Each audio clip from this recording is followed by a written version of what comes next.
This is a short story that is, in my opinion, very, very close to being George Saunders' magnum opus.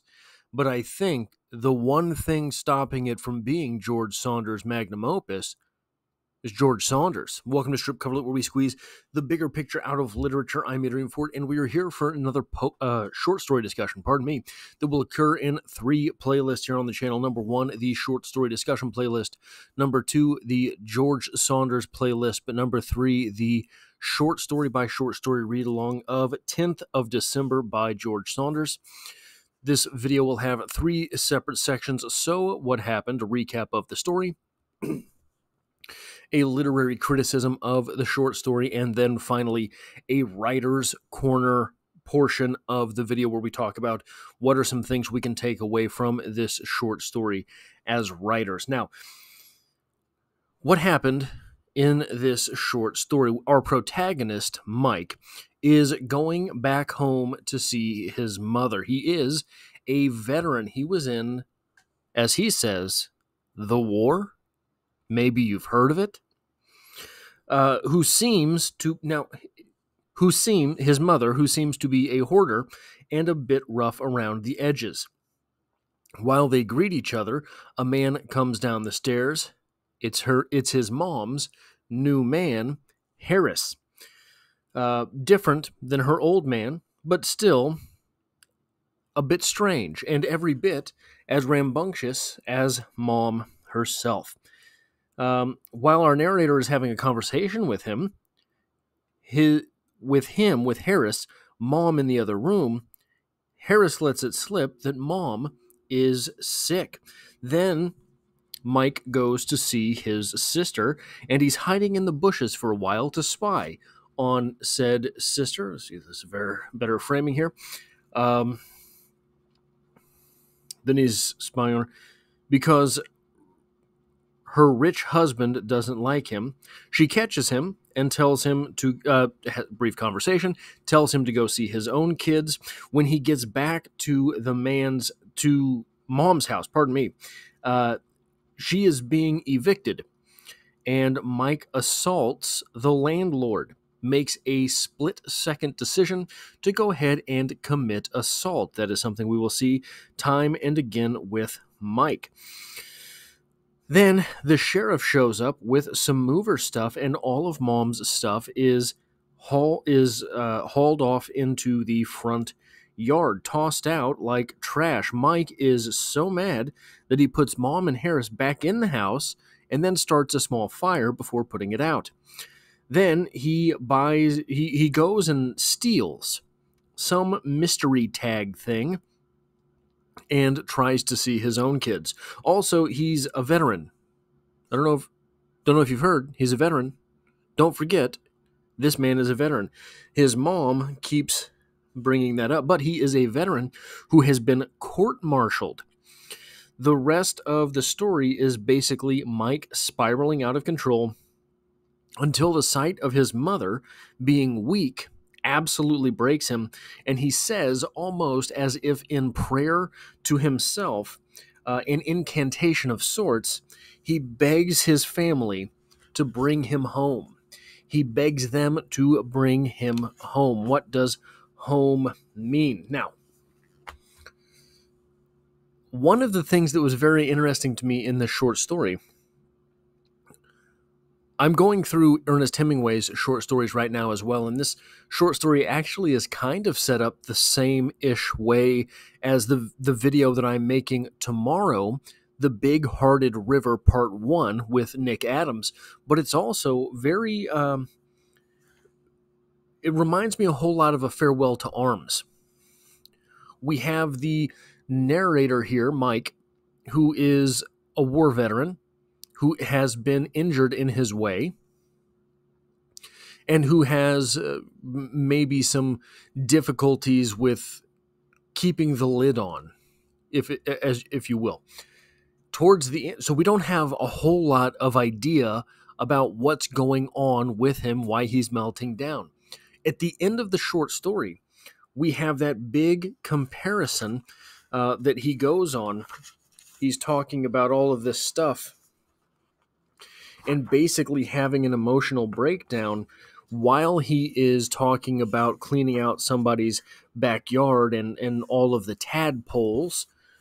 Similarly, there is the story with ants. I believe it's ants in A Farewell to Arms. I can't find my A Farewell to Arms, so I can't read you the passage. Probably I could find it online, but I'm an idiot.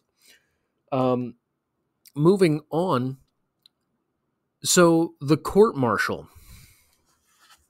The court martial is an interesting thing because we are never told exactly what happens there. But we do have that comparison I talked about earlier. And I think it gives us some clue as to what it was that did happen.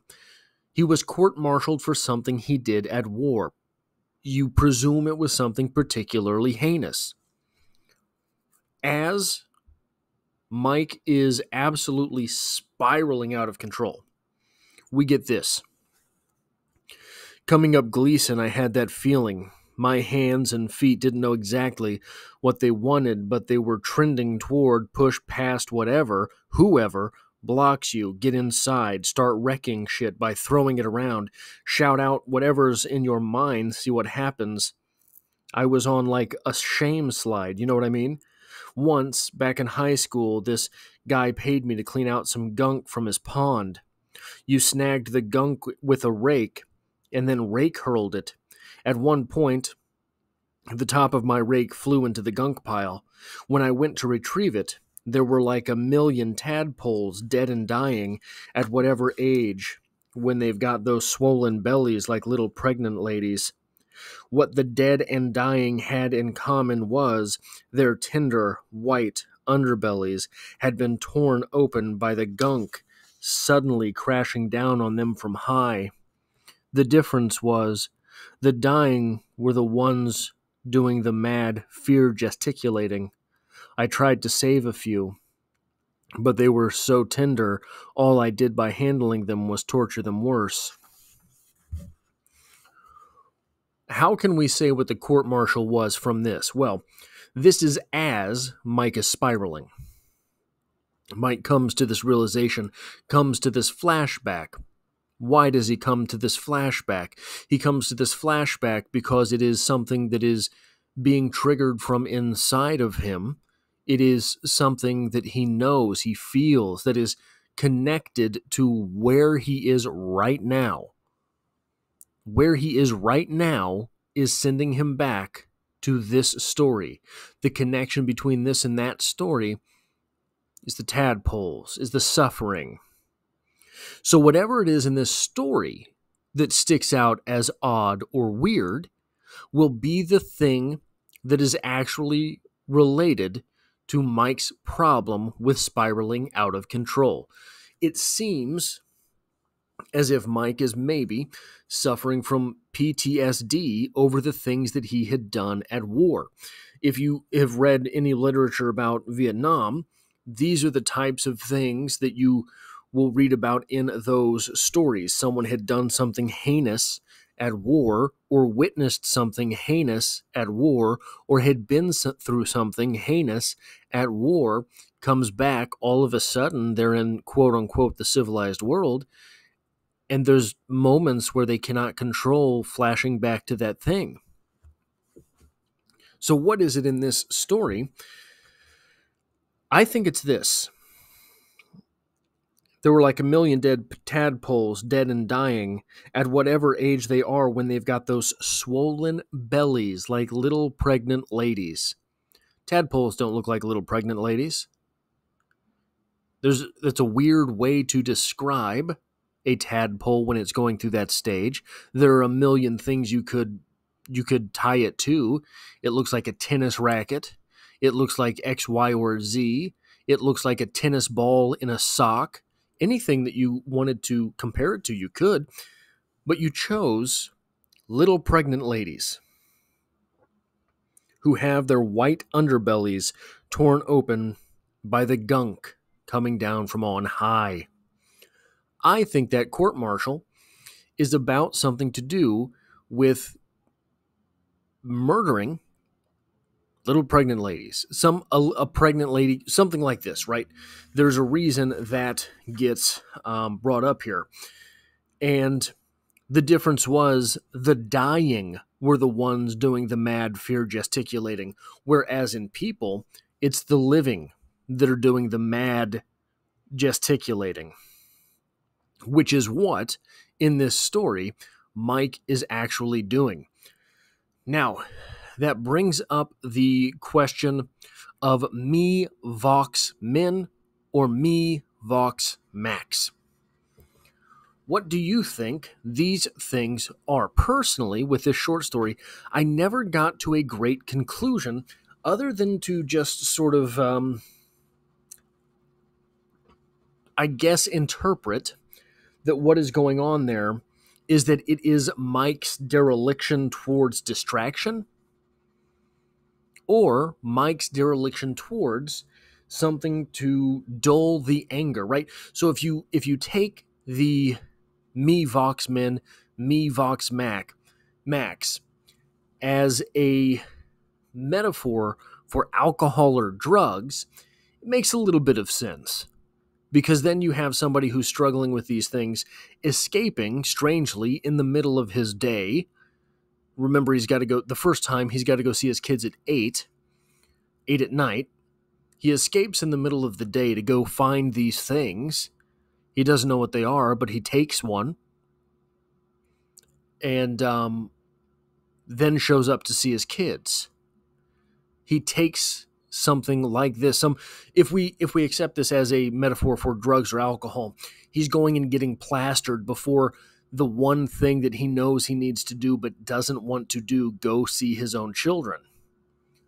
I don't know if we can accept it as that metaphor, however, because I don't know that in this short story we would not have just gotten Mike going and getting plastered. So I'm not sure what to do about that. I'm not sure what to do with me vox min, me vox max. It might be something absolutely tip of the tongue, absolutely obvious, completely blatant that I'm missing, but I don't see it. I don't see it because I don't see any reason to encode the drug use unless you were actually making up a drug like you did in Spider's Head, Escape from Spiderhead, that was going to do something different for him. Mike finds a drug that he takes and all of a sudden he acts like a clown, whatever it is. But we don't get that. We don't even get the thing being ingested. We don't even get the fact that the thing is ingestible. It is just this mystery thing that has a tag on it, or is a tag, or I don't really remember exactly what it was. So, that leads me directly to the Writer's Corner portion of this video. The Saunders Enigma. This short story, in my opinion, is simultaneously the best and worst short story in the entire book.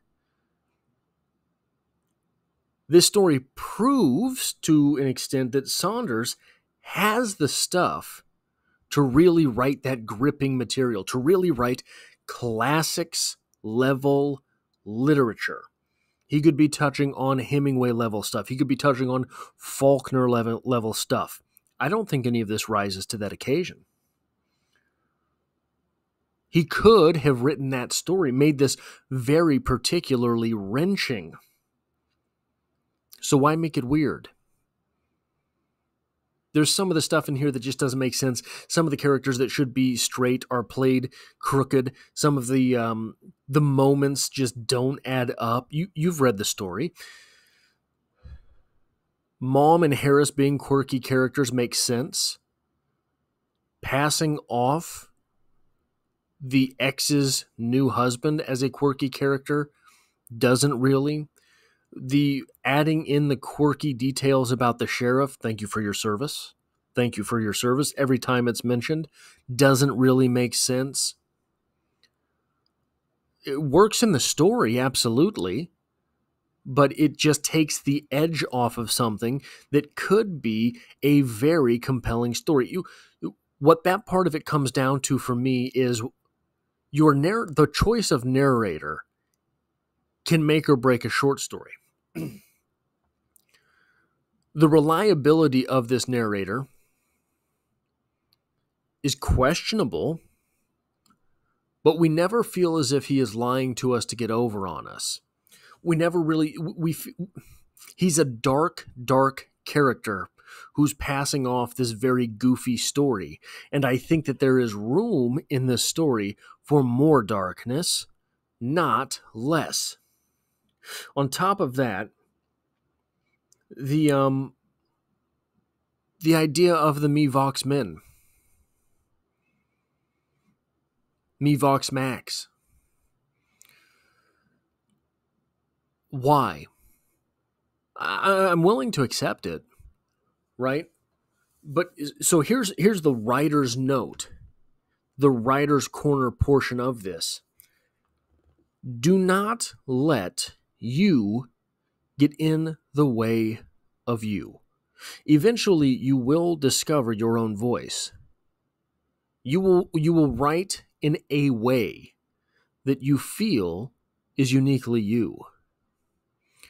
That doesn't mean once in a while stories that are not you will pop into your head. You're going to get those too. Your job, should you accept it or not, is to try to communicate all of those stories, to try to get all of them out in as not unique way, not the unique way that you do, but in a way that is as authentic to the story as necessary. And I know this sounds very hippy-dippy. This sounds very, oh, guys, like, you got to do what's right by the story, man. It's not what I mean. This story, Home, by George Saunders, could have been absolutely heart-wrenching. We get very close to that. I think had George Saunders taken a cheese grater across the George Saunders parts of this short story, it would have been stronger. It would have been a classics level short story. All of the other elements are there. That's all I have for this short story discussion. If you like or appreciate what it is that I do here, hitting the like button really does help me out, as it tells YouTube to share this video with other literature lovers. If you find yourself here by chance but not design, literature is the only thing I talk about on this channel, dropping multiple videos every single week. There's poetry every Monday, and I hope to have you back for the next one.